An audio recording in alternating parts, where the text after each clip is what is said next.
اے پیغمبر کہو کہ تم کو آسمان اور زمین میں رزق کون دیتا ہے؟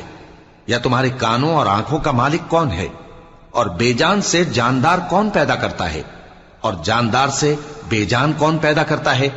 اور دنیا کے کاموں کا انتظام کون کرتا ہے؟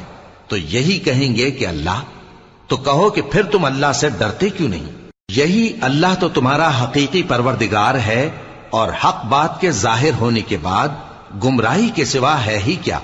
تو تم کہاں پھرے جاتے ہو؟ اسی طرح اللہ کا ارشاد ان نافرمانوں کے حق میں ثابت ہو کر رہا کہ یہ ایمان نہیں لائیں گے۔ ان سے پوچھو کہ بھلا تمہارے شریکوں میں کوئی ایسا ہے کہ خلقت کو پہلی بار پیدا کرے اور پھر اس کو دوبارہ بنائے؟ کہہ دو کہ اللہ ہی پہلی بار پیدا کرتا ہے، پھر وہی اس کو دوبارہ پیدا کرے گا، تو تم کہاں الٹے جا رہے ہو؟ پوچھو کہ بھلا تمہارے شریکوں میں کون ایسا ہے کہ حق کا رستہ دکھائے